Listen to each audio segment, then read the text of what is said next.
Hey there, traveler.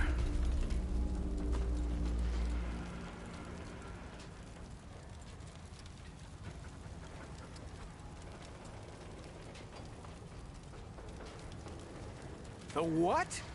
That doesn't sound okay. Do you have any idea what's out there? This is the World Stone we're talking about. Oh, we've got to get a rescue party together. We have to make sure she gets back safe.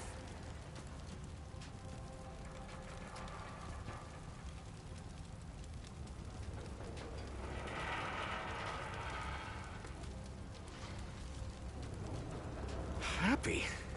She said that? She's really happy there?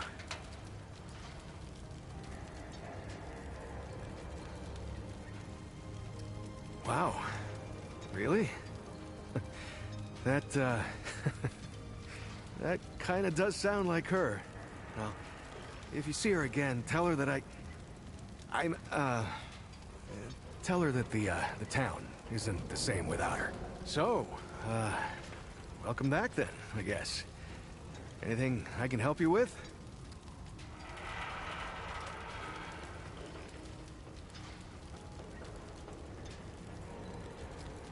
Yeah, well, the Founder's his own thing, ain't he? It's not the first time he's disappeared on us. Not even the 5th time. Commander Ford, the Founder's granddaughter, used to say relying on Founder was like running across rubble. Now, you could do it for a while, but sooner or later, it'll let you down. Now, I don't know if I'd go that far, but Founder Ford, he was always more of like, well, more of an idea to us than a leader. Hell, when I was a kid, everyone thought he'd been dead for years. But that's the thing about the Founder, he never stays gone. A week, a year, a decade. Somehow, he always finds... I mean, I knew she was gone. I just didn't know she was that gone. Clem takes off from time to time, you know? It's just her way. She'll disappear for hours, sometimes days at a time. Well, I never liked it, but she can take care of herself, yeah? And it's not like I could stop her anyway. And she always came back, saying she just needed to be alone for a while, and I can respect that. I just wish she'd talk to someone, you know? If you need anything, you know where to find me.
whole other world? How many of these are there? Find these segments, huh? While Clementine and that talking ball of light hang out and meditate. Sure, that sounds fair.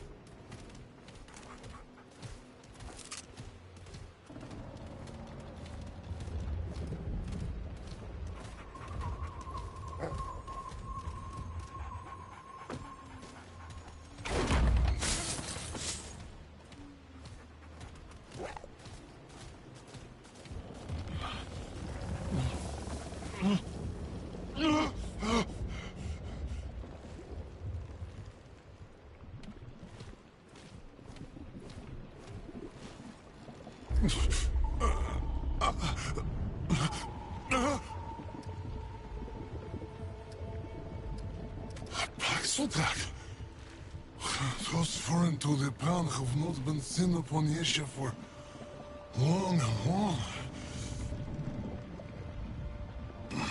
The pestilence takes me. Or is it now simply part of what I am? It has been so long. The difference hardly matters. But the Baxeltak, how comes it here, to Asia?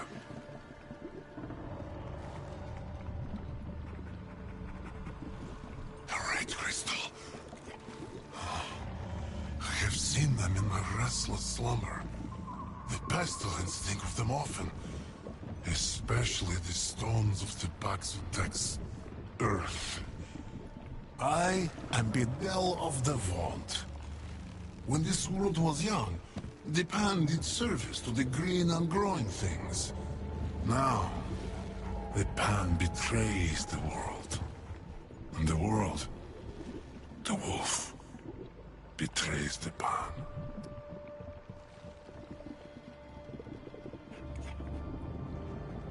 The Ravager, plague of the pan and defiler of the dough.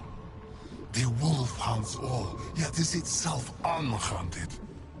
To the shame of all pan. Once part of the balance, the immortal Ravager has cast aside this world and pledged fealty to the pestilence that would destroy all worlds.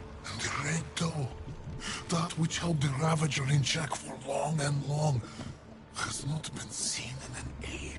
If it seeks to save its own life and world, the Baxeltak must hunt the Ravager and end it.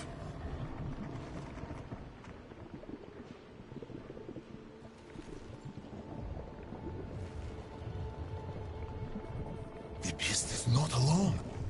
The Lamir have given themselves to it in service. Once servants of the Eternal Empress, many Lamir have been seduced by the Ravager's blood-soaked tongue, and thus betrayed the ban. Beware, Baxeltak. They will fight until the beast's final breath.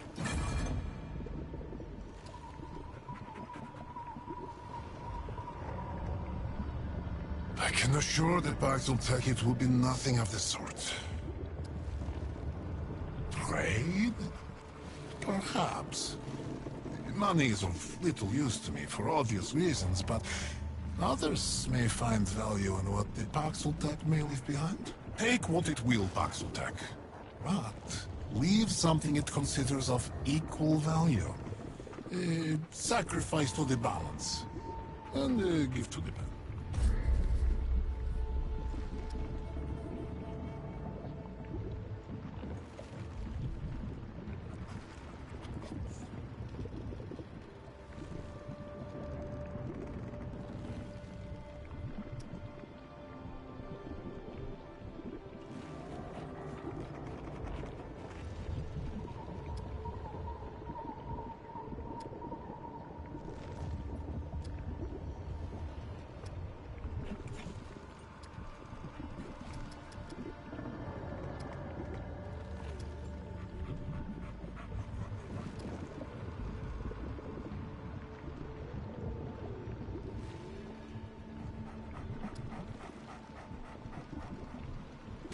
but serve it well.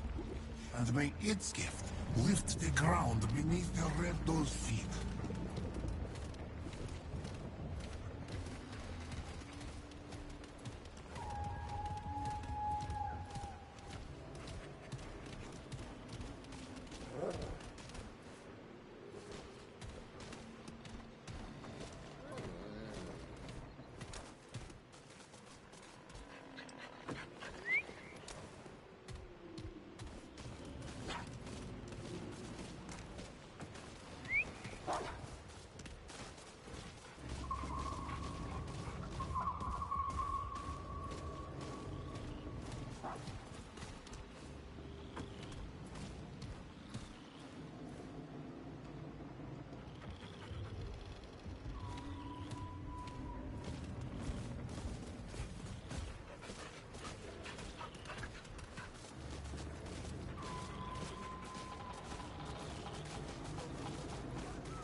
All right.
Here they come.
Here they come.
Summons me from my ethereal wanderings.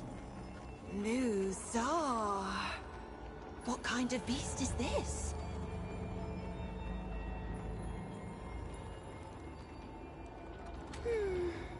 Paxel Tech. I can share my wanderings with you. But first, I seek the knowing, the truth of nature held within your ark. You want to answer? So I will ask. Answer these questions true, sweet beast, so that your ark may be known and your eye may open. And do choose wisely. Answer from your heart.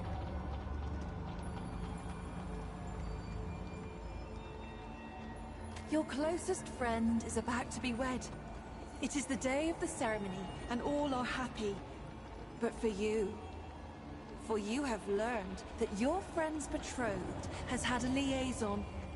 If you tell them, it will ruin their grand day. If you don't, it may lead to later grief. Do you stay silent and enjoy the party, or tell the truth and ruin the day? It's not every day a question determines the course of your destiny. Or is it? Two clans have warred for generations. Your matriarch calls for a battle of champions to bring a final end to the bloodshed, and you are chosen to fight. Your opponent is the eldest but weakest son of your enemy. He offers you no threat, and you best him easily. But you must slay him to end the war. Do you spare the scion of your family foe, or kill him and end the war?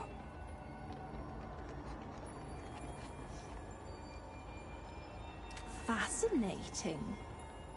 It is wartime, and you and your two children, ages 8 and 5, live in a territory that has been captured by the enemy.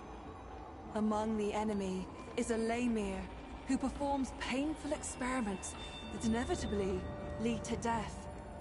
He demands one of your children, the weaker one, giving you 24 hours to bring them to his laboratory. If you refuse, enemy soldiers will come for all of you. Do you give up one of your children, or face the threat of enemy soldiers? I see. Your vessel sinks at sea, and there is only one skiff. It cannot hold every soul aboard, and now sits dangerously low in the water. The sea becomes rough, and the skiff begins to fill. If nothing is done, it will sink before rescue arrives, and everyone on board will drown. There are a few injured souls who may not survive until rescue reaches you anyway. If you let them drown, the rest of you will likely survive. Do you throw the injured souls overboard, or risk letting the skiff sink?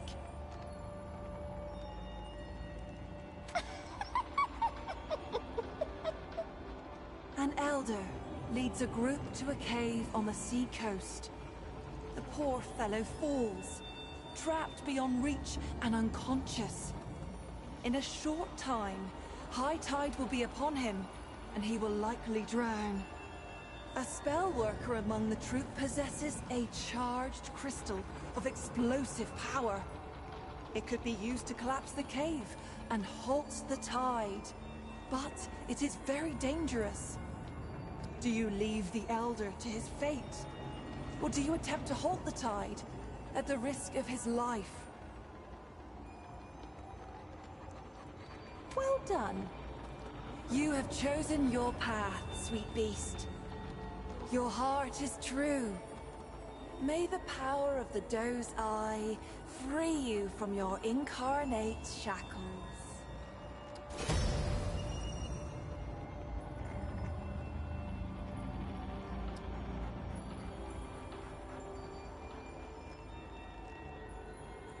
In the arc of every being, there are two eyes. We may see out of either, but most favor one over the other. The Ravager's eye is dynamic, driven, and endlessly hungry. Yet for all its power, its vision is clouded. The eye of the Ravager rarely sees beyond its own satiation. Like an animal chasing its tail, it knows no rest. The Doe's Eye sees only what is before it. The gift of the Doe is subtle, easily missed. It is a most mysterious presence inside oneself, conferring power without force, just as the Doe itself cannot be sought, nor tracked, nor hunted. By answering true, sweet beast, you give me a wink, and now, the gifts of your dominant eye will be open to you. Would you care to hear a tale? It is about those who see as you do.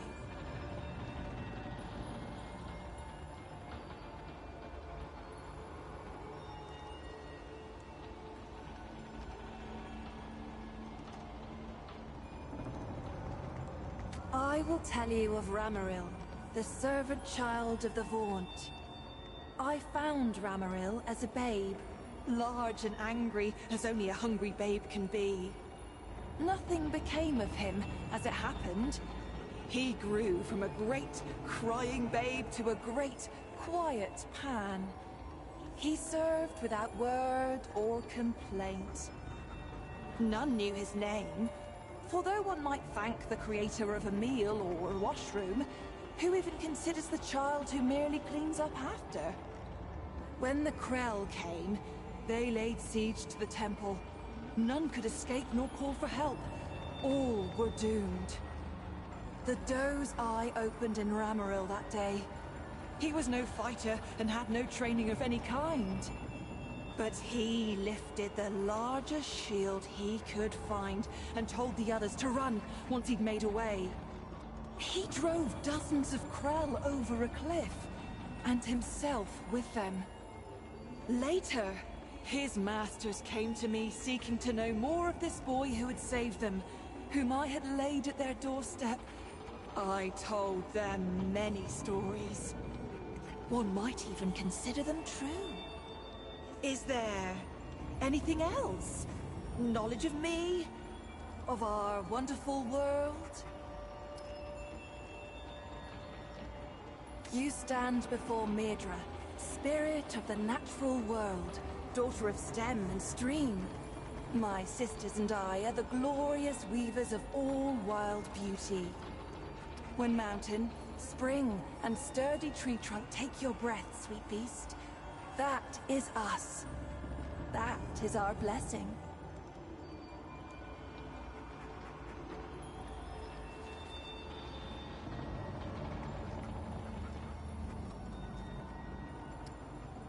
An immeasurable number. Mother Stem and Mother Stream rely on us to sprawl and grow. Though we don't often commune with beasties such as you. Not in this age. Especially not since what happened to Keula. A tragedy, beast. Tragedy most cruel. Keula was fascinated by mortals, by your lives and stories. Unlike most of us, she made herself no secret.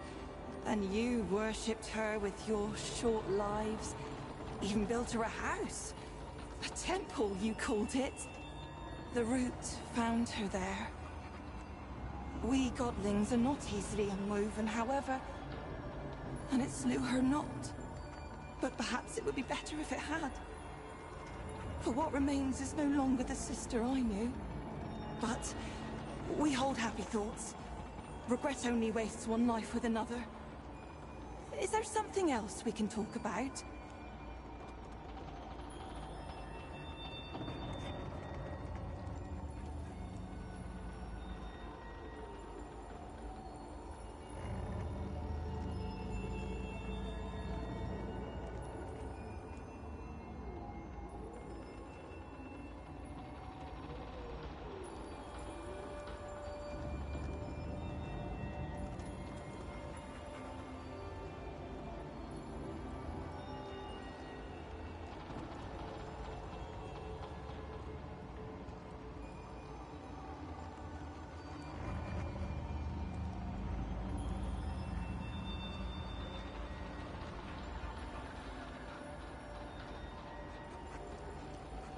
By day, a dappled glade of emerald branch and golden leaf, carpeted by downy moss.